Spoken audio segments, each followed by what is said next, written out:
Am I the a-hole for pretending to not know my grandparents? Just for background information, when I, 19 female, was 4 years old, my dad died. At his funeral, his parents told me, my mom, 28-year-old at the time, and my sister, 6-year-old at the time, that we are the reasons he died. They also kept his life insurance money that was supposed to go to my sister and I. Since then, my grandparents have refused contact with all three of us, and the only form of contact I have with them is them sending me and my sister a $50 gift card to Walmart twice a year, birthdays and Christmas. The last time I received a gift card from them was on my 10th birthday, and it was for Babies R Us. I haven't heard from them since. They live in Florida and I live in New York, so I have no chance of seeing them either. At least I thought. Flash forward to present day, 3 days ago now, I was in Walmart near my house to get a few things for my mom. When I walked past the pharmacy, I saw my dad's parents. I tried to hide in the aisles because I didn't want confrontation, but they saw me anyway. They started asking me a bunch of questions about my family's financial situations in college and if I'm married yet, stuff like that. I responded by saying, I have no idea who you are. They looked angry and shocked by this, but told me who they were, and after that, I told them I had no desire to talk to them and didn't have anything to say to them anyway. I started walking away and was just going to leave it alone, but then they said, "You're so disrespectful. We are your grandparents, and you need to treat us better than that. Your mom did a terrible job with you." After that comment, I turned around and went off on them. I said something along the lines of, "You are not my grandparents because you abandoned my sister and I after telling us we are the reasons for our dad's death, and you stole his money from us. Don't you dare talk about my mother either, because she did an amazing job with us without any help from you too. I'd be happy with never seeing your sorry faces again." I started to walk away again and heard my grandmother start to cry, but I kept walking. Am I the a-hole? They're technically my grandparents, but they did so many things that are unforgivable. Edit. Also, my dad was active in the military when he passed. The VA has been paying my sister and I a certain amount every month since his passing. I did not have access to this money until a year ago when I turned 18. To me, it doesn't seem like a coincidence that they showed up only a little while after I gained access to that money. Now for the top comments. Not the a-hole. They are essentially strangers to you, of their own volition.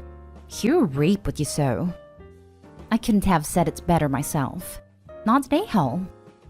Indeed, I really admire Opie for knowing exactly what to say in that moment. I think fate put them together so Opie could set the record straight. Not the a-hole for sure. Not the a-hole, and for my money, I'd say they were quizzing you about your education and finances and marital status, because they are either in or about to be in dire straits money-wise. If they wanted to know all of that, they should have stayed in touch and not treated you so horribly. They live in Florida, but go to a Walmart in New York for their prescriptions? Right. I'd bet $1 they were going to try to hit you and your family up for money or lodging or something. That's what I was thinking. The only reason they'd have to come up to New York is for my aunt, Dad's sister. But even then, she lives an hour or so from me, and the Walmart where I saw them was 5 minutes down the road from my house. So why were they there, you know? Not the a-hole. If anything, you were nicer than they deserved. If they were so interested, where the hell were they for the last 15 years? Not the a-hole. What did they expect after literally stealing your inheritance completely and not contacting you with at least a phone call for literal years? Next story is titled, Am I the a-hole for leaving a family gathering and insisting mother-in-law apologize over M&Ms? My wife, 34 female, and I, 31 female, have 2 wonderful children, 4 male and 4 female twins. They were conceived with my wife's eggs, a known sperm donor, and I cared/birthed them. Both kids ended up being practical clones of my wife, so it's pretty clear to everyone who contributed the genetic material. My in-laws had everyone together at their house earlier this month. We're all vaccinated, and the weather was nice, so we had a barbecue. My kids were outside playing with their cousins, and sister-in-law, mother-in-law, and I were chatting in the kitchen. At one point, my twins run inside from playing and ask if they can have some M&Ms that they see on the counter. I tell them, no, we'll be eating in 15 minutes, you can have them after dinner. They run back out and mother-in-law excuses herself to go outside.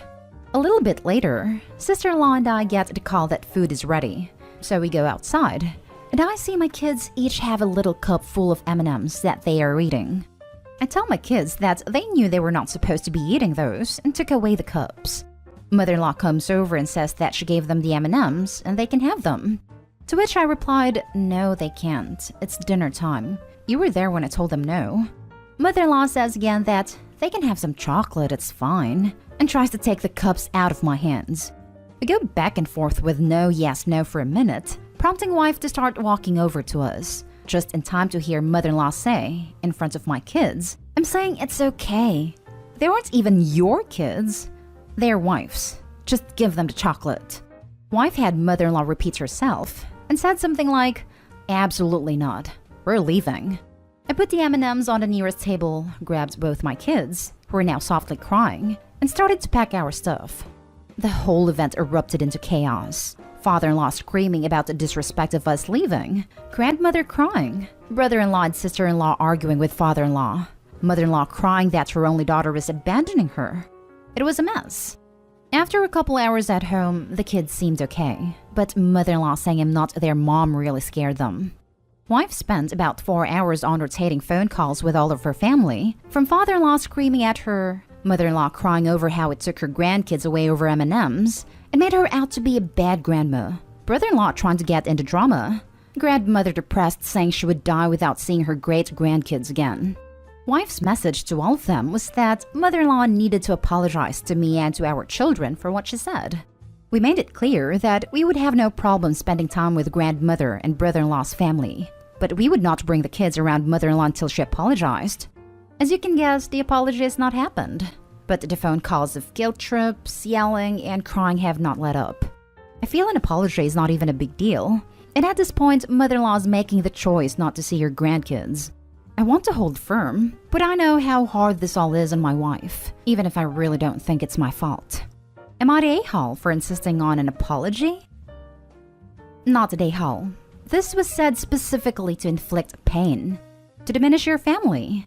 Even after an apology, not sure with that behavior I'd see her again. You birthed those kids. She knew exactly what it meant when she said it. Right? Over M&Ms, for Pete's sake. And it's not even about M&Ms. It's how she clearly doesn't respect/recognize Opie as a parent to her own children and will likely undermine her parental authority in the future. Not the a-hole. The argument wasn't over M&Ms. It was about mother-in-law disrespecting you as a parent. First by undermining you, and then by openly stating that she doesn't even consider you your children's parent, despite the fact that you grew them, birthed them, and are raising them.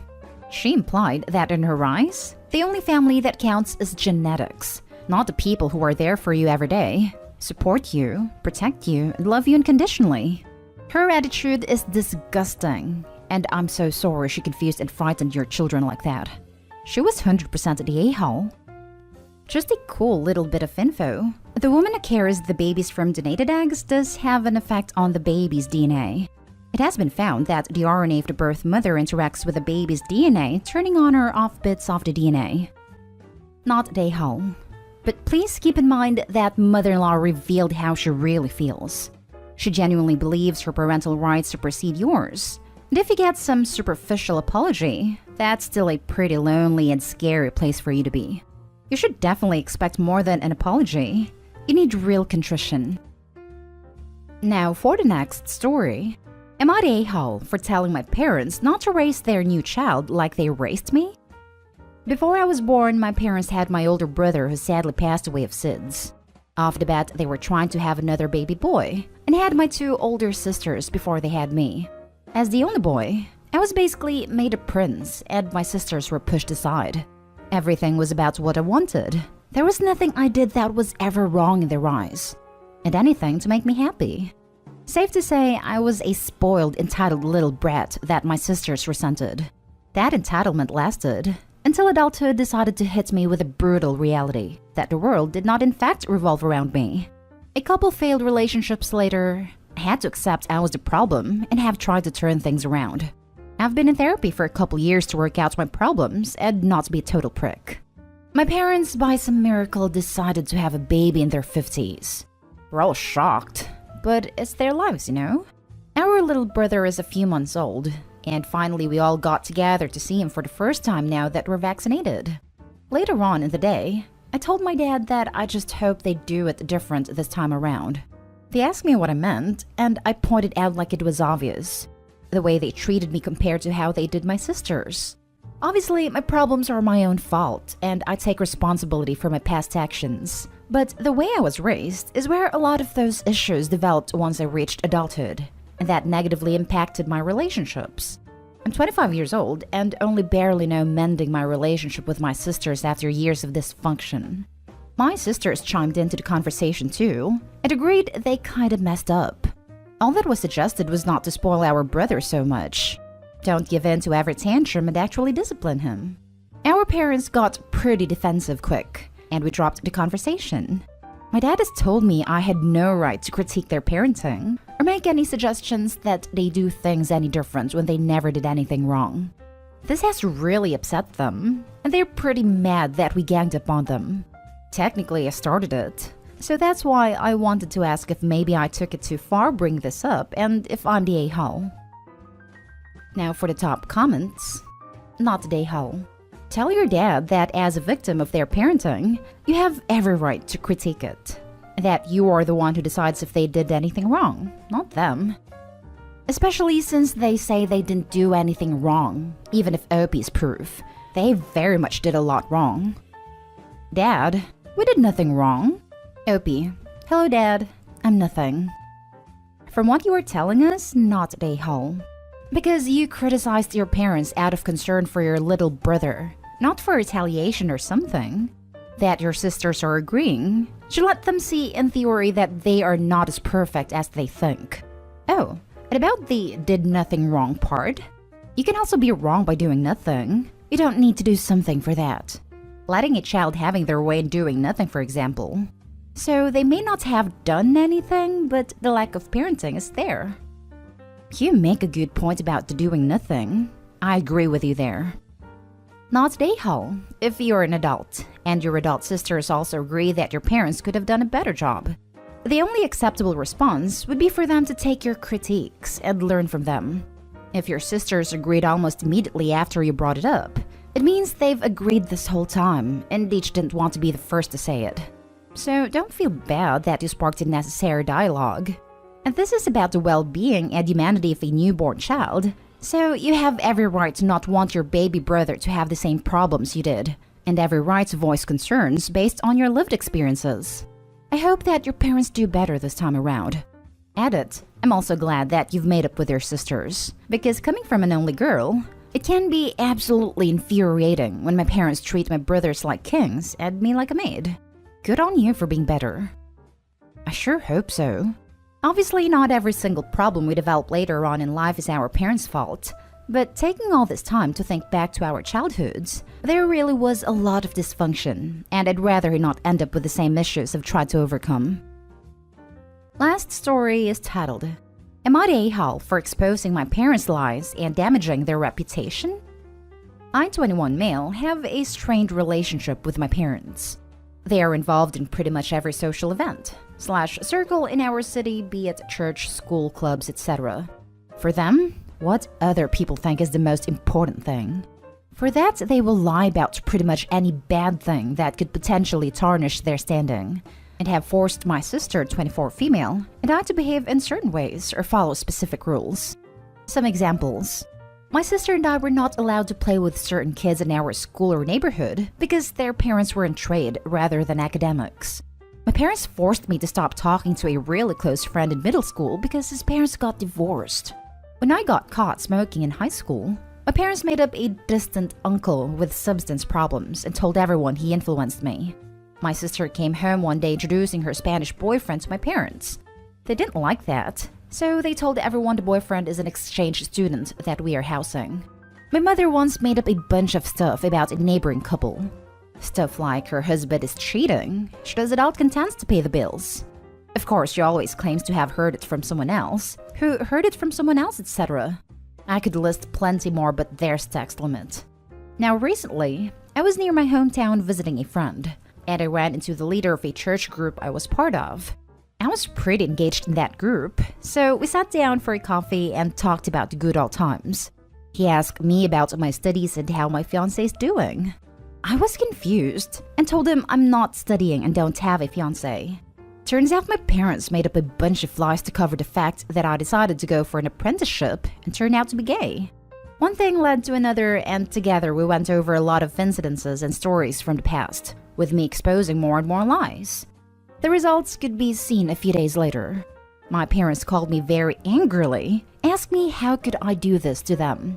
You ruined our lives. We can never talk to the neighbors again. I told them their entire reputation is built on lies and spreading rumors, that it is disgusting they even call themselves Christians at this point, and that I'm done being part of their little scheme. My sister later called me after Mom called her in tears. She's torn. On one side, she gets me, as she already gone minimal contact with my parents. On the other hand, it solved nothing but hurts my parents. Sounds like you didn't even know that you were exposing them until it was too late. Someone asks a question about your life, and you answered. It's your fault your parents didn't tell you what to say. A joke. Not today, Hull. Don't know if it changes your voting, but I was very much aware that the group leader would spill the beans. This is a small town, and gossip is his lifeblood. I knew he would not keep it to himself and that it would spread. Still doesn't mean your parents should lie to save their reputation. Your parents dug this hole for themselves. Now they're just being outed as racists, homophobes, and they don't like it. If you have to lie to have a good reputation, you don't have one. They deserve it. Not only that, but imagine the lives they, the parents, have already ruined. I'd be grateful to finally be vindicated over their BS. Not today, Hull. Consequences of their own actions, really. That's the best way to put it. You reap the seeds you sow.